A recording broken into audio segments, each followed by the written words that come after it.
Shalom Bapak Ibu yang dikasihi Tuhan. Pagi hari ini kita akan merenungkan tentang pikiran Kristus ya. Pikiran Kristus. Filipi pasal yang kedua ayat yang kelima. Filipi pasal 2 ayat 5. Hendaklah kamu dalam hidupmu bersama menaruh pikiran dan perasaan yang terdapat juga dalam Kristus Yesus. Ya saudara, apa yang kita pikirkan itu menentukan ya apa yang kita ucapkan. Kata-kata yang kita ucapkan ya biasanya keluar dari apa yang kita pikir gitu ya. Kemudian apa yang kita katakan dan apa yang kita lakukan itu juga dari apa yang kita pikirkan. Dan akhirnya nanti akan menentukan apa yang akan terjadi ya dalam kehidupan kita. Yaitu semuanya sebenarnya dimulai dari apa yang kita pikir saudara-saudara. Dan seringkali iblis itu mengganggu di tahap ini ya, di pikiran itu ya. Seperti pada waktu di Taman Eden. Jadi Hawa itu dikacaukan pikirannya oleh iblis. Kalau kamu makan buah itu, kamu gak akan mati gitu. Padahal Hawa tahu pada saat memakannya, dia mati gitu saudara-saudara. Jadi hati-hati dengan apa yang kita pikirkan. Ya. Nah pada umumnya semua orang itu punya pemikiran dan pendapat yang berlain-lainan ya. 10 orang, 10 kepala, 10 pikiran saudara-saudara. Tambah banyak jemaat juga tambah banyak pemikiran-pemikiran.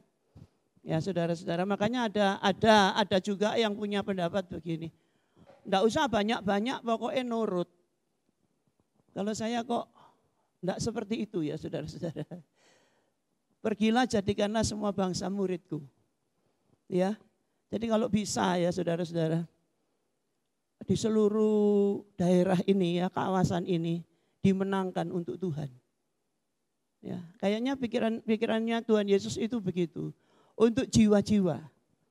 Ya, kita enggak puas hanya dengan segini saja begitu.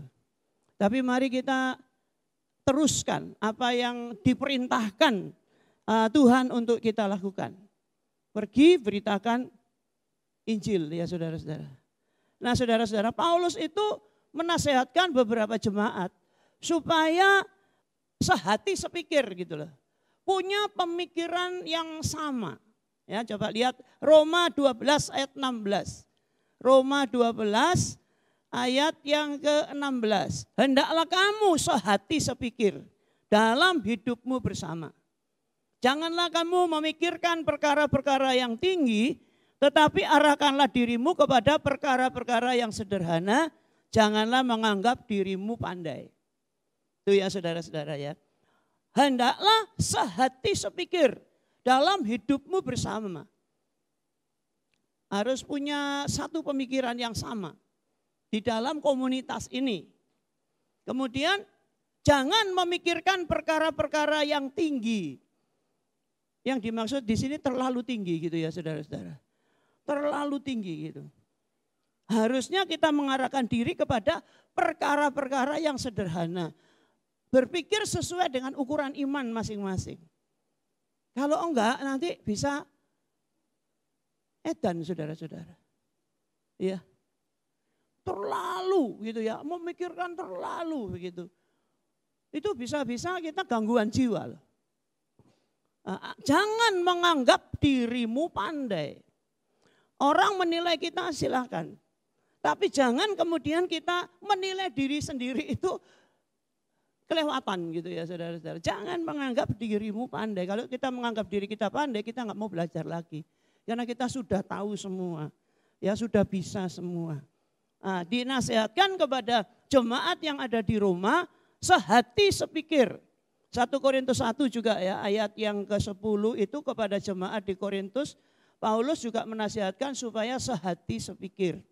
Tetapi aku menasihatkan kamu saudara-saudara demi nama Tuhan kita Yesus Kristus, supaya kamu seia sekata dan jangan ada perpecahan di antara kamu, tetapi sebaliknya supaya kamu erat bersatu dan sehati sepikir. Tuh. Ya. Kepada jemaat Korintus, Paulus katakan jadilah erat bersatu. Ya. Jadilah seia sekata, jangan ada perpecahan. Perbedaan memang biasa ya saudara, kita kan diciptakan manusia berbeda-beda. Ya, wajahnya berbeda, kulitnya berbeda, rambutnya berbeda. Demikian juga pikiran dan pendapatnya. Tetapi jangan sampai itu menjadi perpecahan. Ya. Sebaliknya supaya kamu erat bersatu dan sehati sepikir. Itu jemaat Korintus. Nah saudara, kemudian Filipi pasal yang kedua, ayat yang kedua itu juga untuk jemaat yang ada di Filipi. Karena itu sempurnakanlah sukacitaku dengan ini, hendaklah kamu sehati sepikir. Dalam satu kasih, satu jiwa, satu tujuan. Penting untuk memiliki pikiran yang sama ya saudara. Sehati sepikir lah saudara-saudara. Mengapa seperti itu? Karena kalau kita sehati sepikir, seperti jemaat yang mula-mula itu, kita diberkati Tuhan. Ya, kita pasti diberkati Tuhan. Baik secara bersama-sama maupun pribadi lepas pribadi. Siapa di sini yang kepingin selalu diberkati Tuhan? Ya. Ada yang enggak angkat tangan, diberkati yo oke, enggak diberkati yo oke. Sakwelase gitu. Siapa yang enggak merindukan diberkati Tuhan? Gereja kita ini diberkati Tuhan. Nah, ya, mari kita belajar untuk apa? Sehati sepikir tadi, bersatu, ya, seia sekata gitu, saudara-saudara. Perbedaan tidak menjadikan kita kemudian tercerai-berai. Ya. Ada grup-grup, kelompok-kelompok. Ya, kalau di jemaat di Korintus kan akhirnya dicelah ya oleh Rasul Paulus, terjadi begitu. Ada grupnya Paulus, ada grupnya Apolos, ada grupnya Petrus gitu. Ada tokoh-tokoh yang mereka idolakan masing-masing. Nah saudara-saudara, enggak boleh begitu. Ya tidak boleh seperti itu. Supaya kita diberkati itu jadilah sehati sepikir. Lihat ya jemaat mula-mula bagaimana ini. Kisah Rasul 2 ayat 43. Kisah Rasul pasal yang kedua, ayat yang ke-43. Maka ketakutanlah mereka semua, sedang rasul-rasul itu mengadakan banyak mujizat dan tanda. Karena mereka bersatu, maka terjadi banyak mujizat dan tanda. Kemudian ayat 45 dan ayat 46 dan 47. Dengan bertekun dan dengan sehati mereka berkumpul tiap-tiap hari dalam bait Allah. Mereka memecahkan roti di rumah masing-masing secara bergilir dan makan bersama-sama dengan gembira dan dengan tulus hati sambil memuji Allah. Dan mereka disukai semua orang. Dan tiap-tiap hari Tuhan menambah jumlah mereka dengan orang yang diselamatkan. Luar biasa ya saudara. Selain banyak mujizat dan tanda, juga tiap hari Tuhan menambah jumlah mereka dengan orang yang diselamatkan. Jumlahnya tambah hari tambah banyak. Saya itu senang kalau di setiap gereja itu terjadi yang seperti ini. Ya, ada mujizat dan tanda heran gitu ya. Karena Allah yang kita sembah itu Allah pembuat mujizat dan tanda heran saudara-saudara. Sampai hari ini sebenarnya bangsa kita itu masih membutuhkan yang namanya mujizat. Ya, sehingga begitu ada berita, ya, ada kesembuhan ajaib itu berbondong-bondong datang. Nah, padahal sebenarnya gereja, ya, gereja itu harusnya menjadi tempat itu, menjadi sarana itu. Ya, sejak gereja mula-mula itu kan seperti itu, saudara-saudara. Bahkan apa yang Tuhan Yesus kerjakan, Tuhan Yesus lakukan. Tuhan Yesus itu melakukan begitu banyak mujizat, saudara-saudara. Kesembuhan. Ya. Dan saya percaya bahwa sampai hari ini pun masih terjadi yang demikian. Syaratnya kita bersatu. Nah, syaratnya kita itu sehati sepikir gitu. Bersatu. Ya. tidak terpecah-pecah, ya, tidak mengunggulkan kelompok. Ya. Harus bersatu saudara-saudara. Dan kemudian apa? Terjadi pertobatan tiap-tiap hari. Tuhan menambah jumlah mereka dengan orang yang diselamatkan. Ya, tambah hari tambah banyak, tambah hari tambah banyak. Ya, dari 120 menjadi 3.000. Dari 3.000 menjadi 5.000. Dan terus sampai pada hari ini ya saudara-saudara. Ya, makanya mari ya belajar untuk apa saudara-saudara?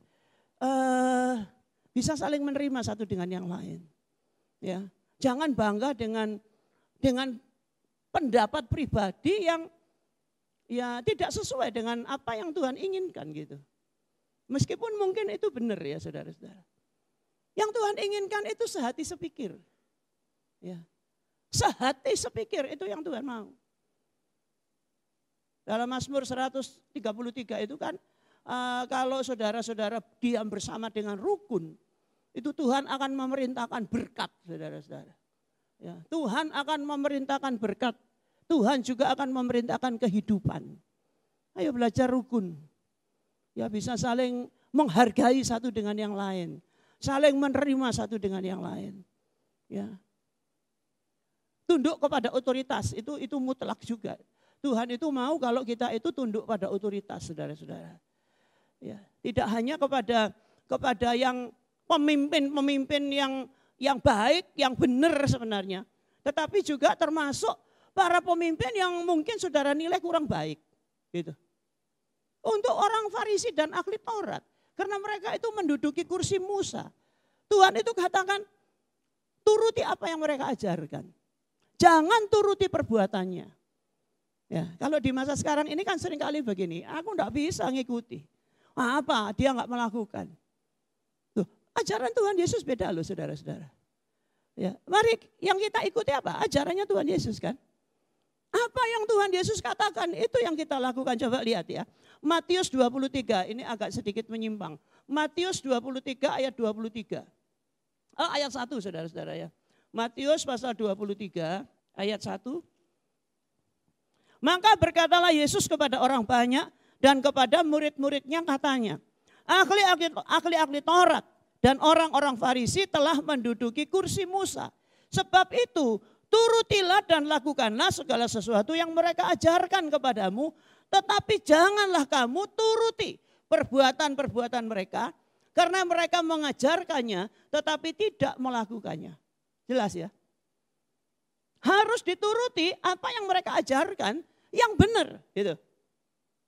Karena mereka kan mengajarkan Taurat saudara-saudara. Itu harus dituruti. Yang tidak boleh dituruti perbuatan-perbuatan mereka yang enggak benar itu. Jadi artinya kalau ada orang yang menduduki posisi kepemimpinan, nah kemudian saudara menilai bahwa dia kan cuma bisa ngajar aja, dia enggak bisa melakukan, apakah kita harus tetap tunduk dengan pemimpin yang seperti itu? Kalau menurut Yesus iya. Iya saudara-saudara. Sebab itu turutilah dan lakukanlah segala sesuatu yang mereka ajarkan kepadamu. Loh, gitu loh. Ya, enggak sedikit-sedikit kita kemudian berontak. Cari pemimpin lain. Sedikit-sedikit berontak. Lama-lama kita enggak akan bisa tunduk di bawah otoritas siapapun kalau seperti itu. Karena Tuhan Yesus sudah katakan, turuti dan lakukan semua yang diajarkan. Yang enggak boleh dituruti apa yang mereka lakukan itu. Yang enggak cocok itu. Kan gitu aja. Gitu. Nah saya percaya kalau kita menjaga ini, kesatuan ini, kita menjaga persatuan ini, maka seperti tadi jemaat yang mula-mula. Efeknya adalah Tuhan bekerja dengan luar biasa, dengan mujizat dan tanda-tanda, dan kemudian terjadi pertobatan besar-besaran saudara-saudara. Wah mungkin Sak Dinoyo ini datang ke sini. Ya, bisa bayangkan lah saudara-saudara. Ya. Nggak usah banyak-banyak, satu RT semua datang ke sini. Nggak cukup saudara-saudara. Iya toh? Ayo. Itu saya sering bayangkan begitu. andaikan semua gereja ini ya melakukan apa yang Tuhan perintahkan ini. Dan kemudian Tuhan genapkan janjinya. Ya, seperti pada zaman rasul-rasul itu. Tidak ada gereja yang menampung, saudara-saudara. Begitu banyak jiwa-jiwa. Ya. Di tempat saya itu dulu ya, satu desa itu jumlahnya sekitar 86.000. Satu desa. Ya gak cukup saudara-saudara gereja. Satu kali ibadah 86.000. Ditaruh di mana? Nah, kalau gitu kita nggak akan royokan anggota. Lalu di sini aja sudah tidak cukup. Kita akan tanya pada gereja sebelah. Masih ada bangku kosong di tempatmu? Tetep. Kan gitu saudara-saudara.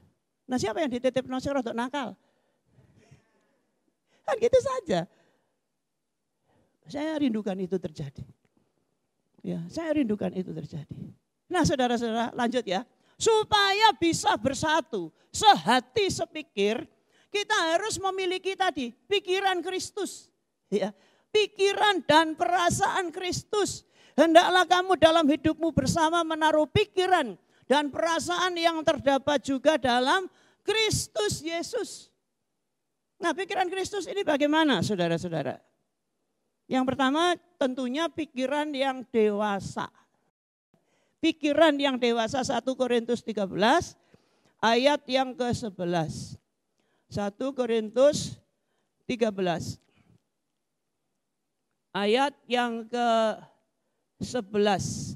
Ketika aku kanak-kanak, aku berkata-kata seperti kanak-kanak, aku merasa seperti kanak-kanak, aku berpikir seperti kanak-kanak. Sekarang sesudah aku menjadi dewasa, aku meninggalkan sifat kanak-kanak itu.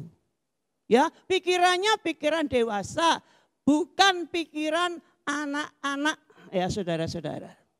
Pikiran dewasa itu pikiran luas, panjang gitu ya, bukan pikiran sempit, bukan pikiran pendek. Matang saudara-saudara. Tidak akan berpikir untuk kesenangan sesaat. Tetapi akan mempertimbangkan segala sesuatu untuk jangka panjang. Efeknya apa begitu. Juga tidak untuk kepentingan sendiri. Mempertimbangkan juga kepentingan yang lain ya saudara-saudara. Jadi kalau aku katakan seperti ini dampaknya apa?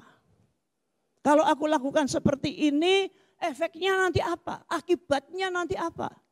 Baik untuk diriku, untuk keluargaku atau untuk orang lain. Itu pikiran dewasa. Ya, enggak hanya memikirkan ya pokoknya aku senang saat ini gitu. Pokoknya aku senang saat ini. Ya udah aku lakukan saja. Itu pikiran anak-anak saudara-saudara. Anak-anak kalau tidak mendapatkan keinginan, porek. Ya. Ya kita enggak boleh begitu. Kita harus dewasa di dalam pemikiran kita. Ya. Kita enggak boleh sebentar-sebentar ngambek sama Tuhan. Enggak dikasih, ya sudah. Ya, aku akan cari jalan lain gitu. Padahal saudara-saudara percayalah begini.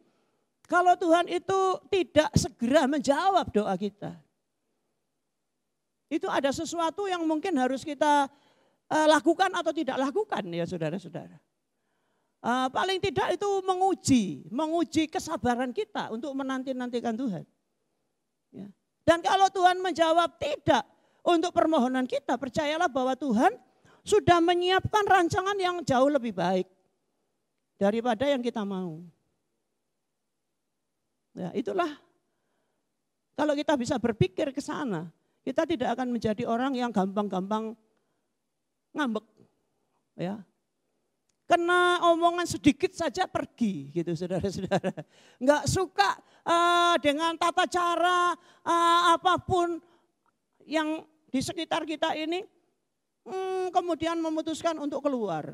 Kan ya enggak benar. Ya. Kalau kita tidak bisa bertumbuh di salah satu tempat, saya pastikan bahwa di tempat lain pun saudara akan jadi pengacau di sana. Ya, mari kita bertumbuh di sini. Gitu. Ya. izinkan Tuhan memproses, saudara-saudara. Izinkan Tuhan itu membentuk kita. Ya, enggak sebentar-sebentar pindah begitu. Ya. Enggak lulus ya, kalau dulu yang ngulang kan gitu ya. Nah sekarang ini enggak lulus, gurunya diancam.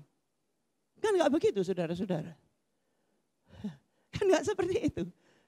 Ya, mari kita rela untuk dibentuk sama Tuhan. Karena itu mendatangkan kebaikan ya untuk kita semua. Saya percaya begini saudara-saudara, hak penempatan itu ada pada Tuhan. Saudara ditempatkan melayani di mana, itu haknya Tuhan. Ya, saudara juga ditempatkan Tuhan untuk berjemaah di mana, itu pun haknya Tuhan gitu. Dan di tempat di mana Tuhan tetapkan, itulah kita bisa bertumbuh.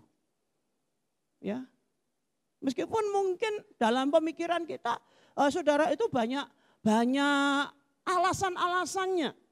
Ya, kadang-kadang kan kita melihat gereja lain itu jauh lebih, lebih baik, lebih enak, lebih indah, lebih tertata ya. Rumput di tetangga itu lebih hijau dari rumput di tempat sendiri. Katanya kan begitu ya, ada pepatah yang seperti itu. Tetapi kan harusnya enggak begitu ya saudara-saudara. Harusnya tidak seperti itu. Tapi di mana Tuhan tempatkan kita, di situ kita pasti bisa bertumbuh. Kita boleh menjadi berkat di tempat itu. Begitu saudara-saudara. Ya, makanya mari kita memiliki pikiran yang dewasa. Ya, tidak pikiran anak-anak ya. Sebentar-sebentar porek, sebentar-sebentar motong ya saudara-saudara. Sebentar-sebentar wes gak gereja-gerejaan. Memang jangan gereja-gerejaan, gereja sungguhan saudara-saudara. Jangan gereja-gerejaan, gereja sungguhan. Ya. Amin. Ini sudah hampir di penghujung tahun ya saudara-saudara.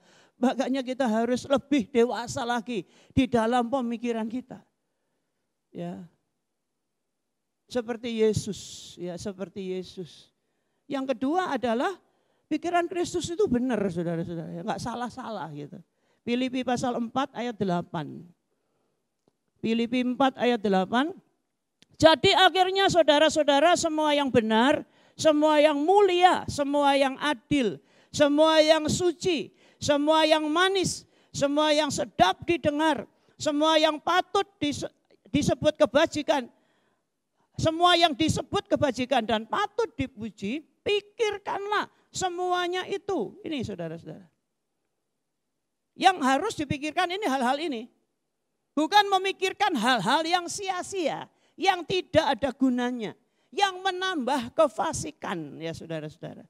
Yang dipikirkan adalah semua yang benar, yang mulia, yang adil, yang suci, yang manis, yang sedap didengar, yang disebut kebajikan dan patut dipuji, itu yang dipikirkan.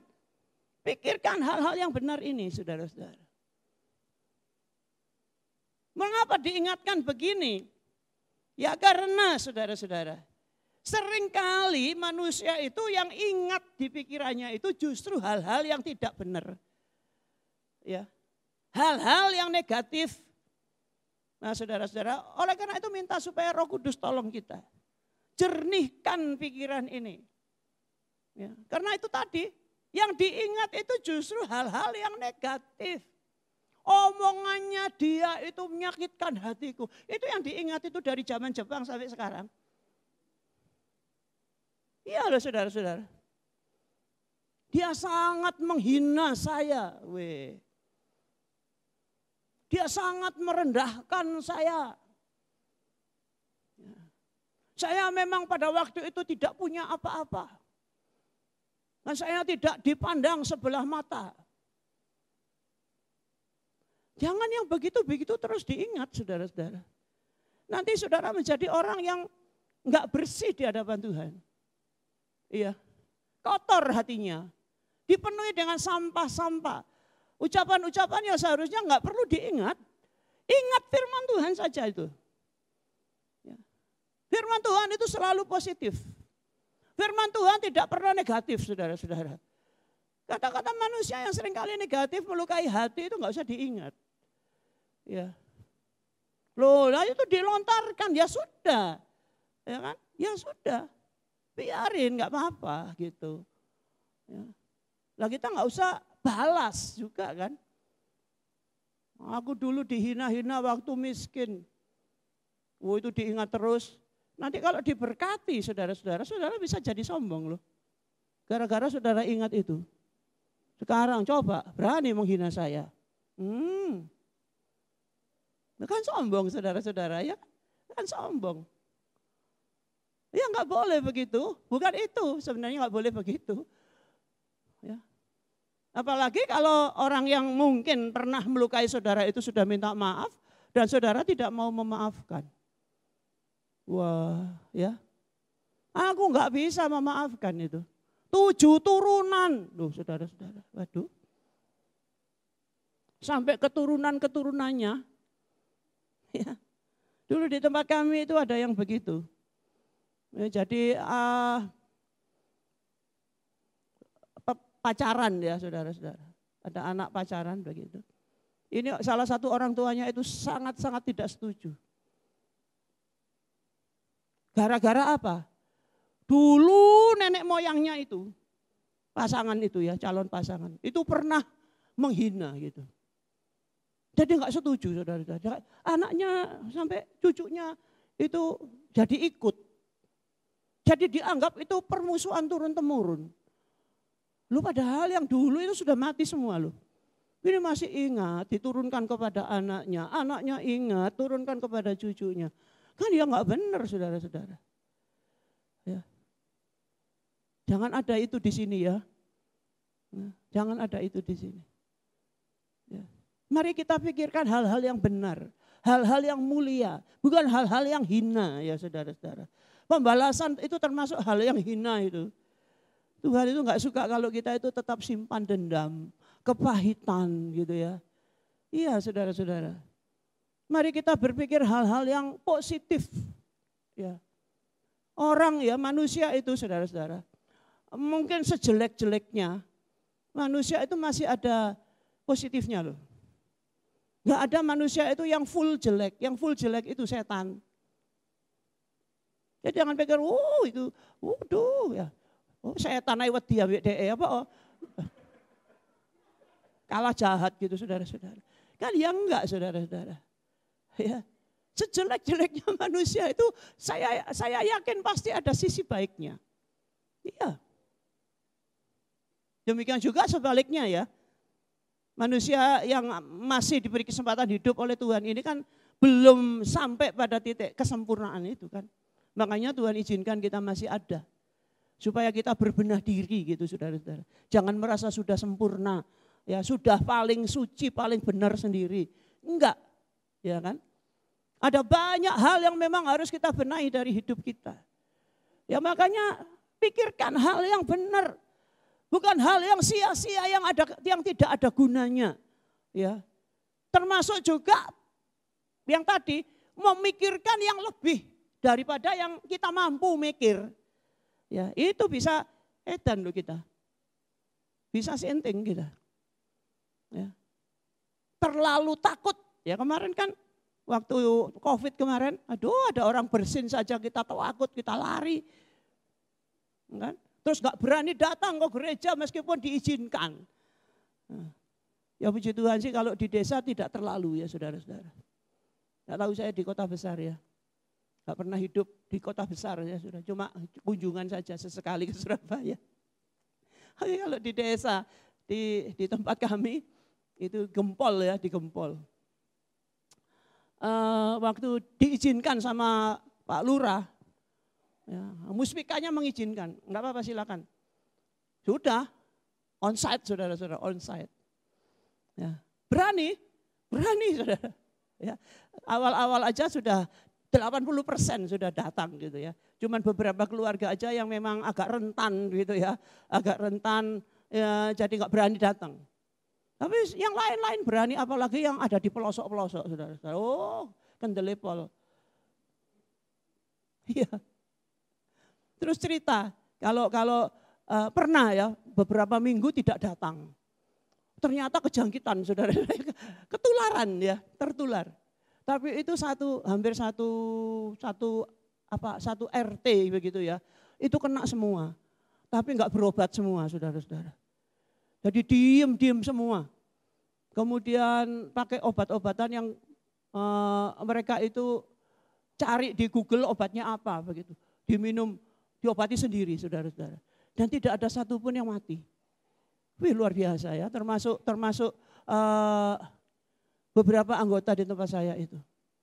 Ya. Cuman setiap hari itu coba bau terasi saja gitu. Enggak bau terasi, saudara-saudara. Nah, terus tiap hari, ya coba kalau pagi, bau enggak terasi ini? Oh enggak bau, berarti masih COVID. Nah terus kalau enggak COVID lagi, suatu ketika jemur, ya, jemur cucian itu saudara-saudara. Tiba-tiba bau walang sangit. Senang saudara-saudara, sudah tahu walang sangit ya? Ya kepek yang ada baunya itu. Mambu. Loh bau apa? Walang sangit, waras. Oh saudara-saudara, datang ke gereja. Jadi mari pikirkan hal-hal yang positif. Ya, pikirkan hal-hal yang positif. Ya, gak boleh takut. Ini, nanti tahun depan ini bagaimana? Ya, ada pemilu. Pikirkan hal-hal yang positif, saudara-saudara. Gini, Allah yang kita sembah itu adalah raja di atas segala raja. Berkuasa atas semua pemerintah, gitu. Dan percayalah bahwa tidak ada pemerintah yang jadi itu tanpa sepengetahuan Tuhan. Jadi gitu aja, ya toh? Kalau gereja memang tidak boleh jadi ajang kampanye.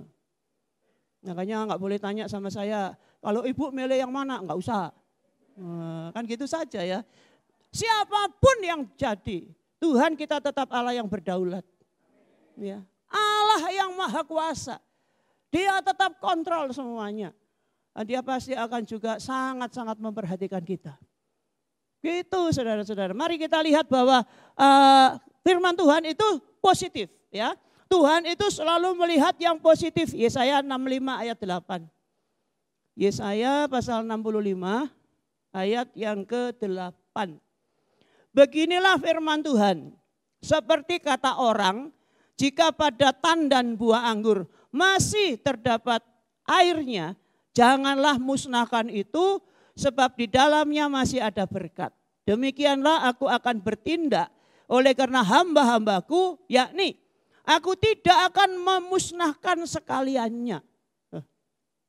Jadi kalau masih ada, ya masih ada hal yang baik, tidak dimusnahkan gitu loh.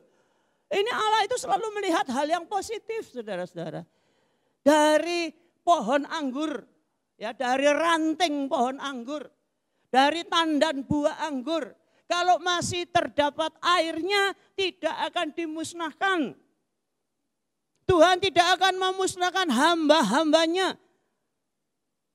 Karena ada beberapa di antara mereka itu yang masih bisa gitu. Masih bisa diatur, masih bisa diperbaiki, masih bisa diingatkan.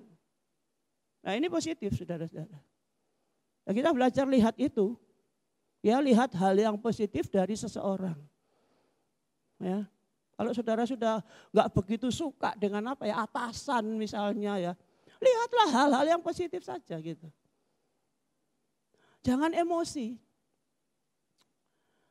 Ya, aduh, ini atasan saya ini kok gini, sudah gaji enggak naik-naik. Ya, aduh, ya, kok nyuruh-nyuruh saya terus. Loh lah saudara kan bawahan bukan atasan. Iya toh? Kalau saudara jeragan, sebaliknya saudara yang nyuruh-nyuruh. Lah kok gak jadi jeragan? Mari belajar untuk lihat hal-hal yang positif saudara-saudara. Pikirnya begini loh nanti kalau saya kemudian marah sama atasan saya ini, saya pasti akan dikeluarkan. Nah terus nanti saya bekerja apa begitu? Kan gitu. Lihat hal yang positif aja. Meskipun dia suka merentah-merentah begitu, tapi kadang-kadang dia juga berbaik hati. Lah itu yang dipikirkan itu. Yang dilihat itu. Kadang-kadang itu dia kasih bonus-bonus loh sama saya. Tapi gak maunya kita itu apa? Semuanya serba enak. Kalau bisa kerja sedikit, gaji banyak. Tantangan sedikit, saudara-saudara. Kayaknya dari zaman dahulu sampai besok gak ada yang begitu. Ya. Mari kita belajar seperti apa yang Allah pikirkan gitu. Luar biasa loh kalau Allah sampai, Tuhan itu sampai mengatakan seperti ini. Kalau kita kembalikan dengan diri kita sebenarnya hal apa, hal baik apakah sebenarnya yang ada pada diri kita. Tuh saudara-saudara. Tapi Tuhan masih mau memakai kita. Itu luar biasa. Ya. Makanya kita juga belajar untuk berpikir yang benar seperti Tuhan. Ya. Jangan berpikir salah-salah. Ya. Nanti saudara malah kesulitan sendiri gitu. Karena salah berpikir. Ya, salah berpikir. Ya, kampanye-kampanye boleh silakan. Tapi jangan salah berpikir. Jadi gini, kalau misalnya yang jadi itu bukan pilihan kita, ayo. Ya sudah toh saudara-saudara. Ya sudah. Ya tetap tunduk pada otoritas, kan gitu aja. Mau saudara ngamuk, gak mau lagi, mau pindah kemana? Luar negeri. Apa enggak sulit di sana juga? Sama, ya toh? Enggak mungkin luar negeri, Bu. Luar kota aja enggak ada dananya. Lah apalagi begitu? Iya toh? Apalagi begitu? Juga jangan pikir keluar angkasa dulu. Ya saudara-saudara. Mari kita apa ya saudara? Wah kita nurut firman Tuhan itu enak. Gitu loh. Nurut firman Tuhan itu pasti selamat. Nurut firman Tuhan itu pasti aman. Ya, kalau iblis itu senangnya apa? Membuat kita itu berontak-berontak. Ya. Enggak boleh saudara-saudara. Ya mari kita belajar untuk berpikir yang benar. Dan yang ketiga yang terakhir adalah memikirkan perkara-perkara yang di atas. Fokusnya pada kepentingan Bapak. Ya. Itu pikiran Kristus. Kolose 3 ayat 1 dan 2. Kolose pasal yang ketiga ayat 1 dan ayat yang kedua. Karena itu kalau kamu dibangkitkan bersama dengan Kristus, carilah perkara yang di atas di mana Kristus ada, duduk di sebelah kanan Allah. Pikirkanlah perkara yang di atas, bukan yang di bumi. Fokus kita kepada hal-hal yang kekal ya saudara-saudara. Lebih dari hal-hal yang fana di bumi ini. Itu ya. Carilah perkara yang di atas. Pikirkan perkara yang di atas. Bukan yang di bumi. Maksudnya ini fokusnya. Ya fokusnya. Enggak boleh kemudian kita selewengkan juga. Karena ada orang yang pakai ayat ini dengan pemikiran yang justru keliru.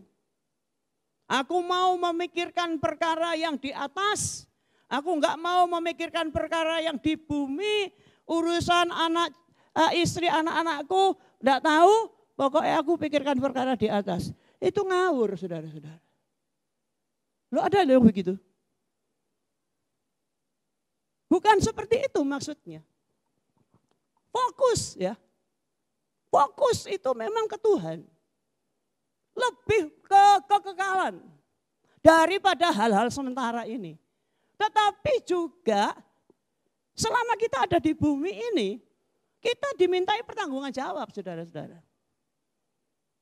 Dimintai pertanggungan jawab. Yang saya ceritakan tadi, karena suami ini kemudian tidak mau kerja. Apakah dia melayani? Enggak juga. Kepingin masuk sekolah Alkitab sudah ketuaan dan akhirnya enggak mau juga. Nah terus, ya di rumah cuma merenungkan firman, baca firman, ya nyanyi-nyanyi. Cuman itu aja yang dilakukan. Akhirnya sampai keluarganya ini sengsara saudara-saudara. Wong kepala keluarganya enggak mau kerja. Gara-gara ayat yang ditafsirkan. Ya, aku mau memikirkan perkara yang di atas. Anakku, istriku, kamu kan orang-orang di bumi. Lu ngawur aja. Jangan salah ya, jangan salah. Ya. Bisa loh saudara-saudara. Jadi iblis itu kemudian menanamkan pikiran-pikiran yang aneh-aneh dan nyeleneh-nyeleneh itu. Bisa loh seperti itu. Ya. Istri juga ya kadang-kadang, jangan salah ya saudara. Nggak mau melakukan kewajibannya sebagai seorang istri, aku mau memikirkan perkara yang di atas. Tugasku adalah doa. Masa nggak tahu. Terus ngerawat anak, nggak tahu. Aku cuma mau berdoa, senting saudara. Jadi yang normal saja, ya. Jadi yang wajar saja. Jadi yang benar. Ya, jadi yang benar saja. Dan kemudian apa? Fokusnya pada kepentingan Bapak. Ya Matius 16 ayat 23. Matius pasal 16 ayat 23. Maka Yesus berpaling dan berkata kepada Petrus, "Enyahlah iblis, engkau suatu batu sandungan bagiku. Sebab engkau bukan memikirkan apa yang dipikirkan Allah, melainkan apa yang dipikirkan manusia." Ya oleh karena pikirannya Petrus, Tuhan itu nggak usah menderita. Tuhan itu kan Mesias gitu. Nah ini pikiran manusia, ya pikiran manusia. Padahal harusnya kita itu memikirkan apa yang dipikirkan Allah. Fokus pada apa yang Bapa kehendaki, bukan apa yang kita sendiri kehendaki. Nah ini yang namanya penyangkalan diri ya saudara-saudara, penyesuaian. Dan saya pastikan bahwa kehendak Bapa itulah yang justru terbaik untuk kita semua. Ya, kehendak Bapa itulah yang terbaik untuk kita semua. Kalau ada yang sukar-sukar, yang sulit-sulit, mari minta kepada Roh Kudus, tolong saya Tuhan. Tolong saya Roh Kudus, supaya pikiran saya ini benar. Supaya pikiran saya ini tidak menyimpang. Bukan pikiran manusia, apalagi pikiran iblis. Tetapi pikiran Kristus Yesus Sang Putra.